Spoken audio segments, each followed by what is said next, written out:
ಗಿರೀಶ್ ಎಚ್.ಎನ್ ರವರು para Olympic ಸ್ಪೋರ್ಟ್ಸ್ನಲ್ಲಿ international athletic ಆಗಿ ಚಿನ್ನದ ಪದಕವನ್ನು ಗೆದ್ದು ನಮ್ಮ ಈ ಒಂದು ದೇಶಕ್ಕೆ ಕೀರ್ತಿ ತಂದಿರತಕ್ಕಂಥ ಇವರನ್ನು ನಮ್ಮ ಈ ಒಂದು ಕಾರ್ಯಕ್ರಮಕ್ಕೆ ಆಗಮಿಸಿ ನಮ್ಮ ಕಾರ್ಯಕ್ರಮದಲ್ಲಿ ನಮ್ಮ ವಿದ್ಯಾರ್ಥಿಗಳಿಗೆ ಬಹುಮಾನ ವಿತರಣೆಯನ್ನು ಮಾಡಬೇಕು ಎಂಬುದಾಗಿ ಕೇಳಿಕೊಂಡಾಗ ಅವರು ತಮಗೆ ಎಷ್ಟೇ ಕೆಲಸ ಕಾರ್ಯಗಳಿಂದ ಲೆಕ್ಕಿಸದೆ ನಮ್ಮ ಈ ಒಂದು ಕಾರ್ಯಕ್ರಮಕ್ಕೆ ತುಂಬ ಹೃದಯದಿಂದ ಆಗಮಿಸಿದ್ದಾರೆ. ಅವ್ರಿಗೂ ಕೂಡ ನನ್ನ ವೈಯಕ್ತಿಕವಾಗಿ ನಮ್ಮ ಸಂಸ್ಥೆಯ ಪರವಾಗಿ ತಮ್ಮೆಲ್ಲರ ಪರವಾಗಿ ತುಂಬ ಹೃದಯದ ಸ್ವಾಗತ ಸುಸ್ವಾಗತವನ್ನು ಕೋರ್ತಾ ಇದ್ದೀನಿ.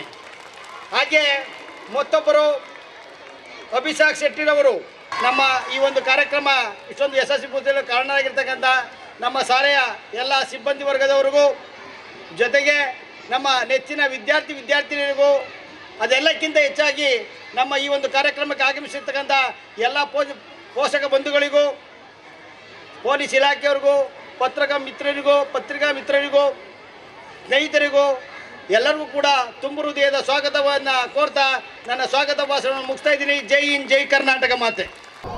ಸರ್, ನಮ್ಮ ಈ ಒಂದು ಎಕ್ಸಲೆಂಟ್ ಪಬ್ಲಿಕ್ ಶಾಲೆ ಸುಮಾರು ವರ್ಷಗಳಿಂದ ನಾನು ಸುಮಾರು ಒಂದು 15 ವರ್ಷಗಳಿಂದ ಈ ಶಾಲೆಯ ಎಲ್ಲ ಕಾರ್ಯಕ್ರಮಗಳಲ್ಲೂ ಭಾಗವಹಿಸ್ಕೊಂಡು ಬರ್ತಾ ಇದ್ದೀನಿ.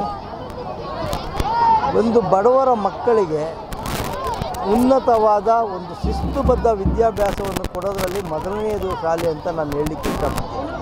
ಅದು ಮುಖ್ಯವಾಗಿ ಗಮನಿಸಬೇಕಾಗಿರೋದು ಕಡಿಮೆ ವೆಚ್ಚದಲ್ಲಿ. ಇವತ್ತು ಯಾವುದೇ ಒಂದು ಶಾಲೆಗೆ ಹೋದರೂ ವರ್ಷಕ್ಕೆ 1.5 ಲಕ್ಷ, 2 ಲಕ್ಷ, 3 ಲಕ್ಷ, 4 ಲಕ್ಷ ಅಂತ ಫೀಸ್ ಕೇಳ್ತಾರೆ. ಆದರೆ ಇವರು 30,000, 40,000 ಅಂತ ಹೇಳ್ಕೊಂಡು ಇವಾಗ ಕೆಲವರು ಕೊಡೋಕ್ಕೆ ಆಗಲ್ಲ ಅಂದರೆ ಬೇಡ ಅಂತ ಬಿಟ್ಬಿಡ್ತಾರೆ. ಇಂಥ ಒಂದು ಮನೋಭಾವನೆಯನ್ನು ಇಟ್ಕೊಂಡು ಶಾಲೆ ನಡೆಸಿದ್ರೆ ಇವತ್ತು ನಮ್ಮ ದೇಶದಲ್ಲಿ ಈ ಥರ ಶಾಲೆಗಳು ಬಂತು ಅಂದರೆ ಯಾವುದೇ ಸರ್ಕಾರಿ ಶಾಲೆನೇ ಬೇಕಾಗಿಲ್ಲ. ಸರ್ಕಾರಿ ಶಾಲೆಗಳ ಮಟ್ಟಕ್ಕೆ ನಾವು ಒಂದು ಸ್ವಲ್ಪ ವೆಚ್ಚದಲ್ಲಿ ಶಾಲೆಯನ್ನು ನಡೆಸ್ತಾ ಇದ್ದಾರೆ. ಉನ್ನತ ವಿದ್ಯಾಭ್ಯಾಸ ಕೊಡ್ತಾ ಇದ್ದಾರೆ. ಬರೀ ಮಕ್ಕಳಿಗೆ ಪಾಠ ಮಾತ್ರ ಅಲ್ಲ, ಎಲ್ಲ ಕ್ರೀಡೆಗಳಲ್ಲೂ ಸಹಕಾರ ಕೊಟ್ಟು ಎಲ್ಲ ಟೂರ್ನಮೆಂಟ್ಗೆ ಕಳಿಸೋದಿರ್ಬೋದು, ಮತ್ತು ಒಂದು ಹಾಡುಗಾರಿಕೆ ಇರ್ಬೋದು, ಸಂಗೀತ ಇರ್ಬೋದು, ನೃತ್ಯ ಇರ್ಬೋದು, ಎಲ್ಲ ರೀತಿಯ ಒಂದು ತರಬೇತಿಯನ್ನು ಕೊಡುವಂಥ ಒಂದು ಶಾಲೆ ನಮ್ಮ ಈ ಬಸವನಗುಡಿನಲ್ಲಿ ಇದೊಂದು ಬಿಟ್ಟರೆ ಬೇರೆ ಯಾವುದೂ ಇಲ್ಲ ಅಂತ ಹೇಳ್ತೀನಿ. ಎಲ್ಲ ಶಾಲೆಗಳು ಇವತ್ತು ಏನು ಮಾಡ್ತಾರೆ, ಮಕ್ಕಳು 90% ತೆಗಿಬೇಕು, 95% ತೆಗಿಬೇಕು ಅಂತ ಒಂದೇ ಒಂದು ಮಾರ್ಕ್ಸ್ ಕಾರ್ಡ್ ಬಗ್ಗೆ ಮಾತ್ರ ಗಮನ ಹರಿಸ್ತಾರೆ. ಆದರೆ ಆ ಮಗುಗೆ ಏನು ಬೇಕು, ಅದು ಯಾವ ರೀತಿ ಓದಬೇಕು, ಅವ್ರಿಗೆ ಯಾವ ಕ್ರೀಡೆ ಇಷ್ಟ ಇದೆ ಅನ್ನೋದನ್ನು ಅವರು ಕಲಿಸೋದಿಲ್ಲ. ಇಲ್ಲಿ ಎಲ್ಲ ರೀತಿಯೂ ಮಗು ಇವಾಗ ಕ್ರಿಕೆಟ್ ಆಡ್ತೀನಿ ಅಂದರೆ ಅದ್ರ ಬಗ್ಗೆ ಪ್ರೋತ್ಸಾಹ ಕೊಡ್ತಾರೆ, ಅದ್ರ ಜೊತೆ ಪಾಠ ಓದು ಅಂತ ಹೇಳ್ಕೊಡ್ತಾರೆ. ಇವಾಗ ಹಾಡುಗಾರಿಕೆ ಅಂದರೆ ಹಾಡು ಹೇಳೋದ್ರ ಜೊತೆ ಪಾಠ ಹೇಳ್ಕೊಡ್ತಾರೆ.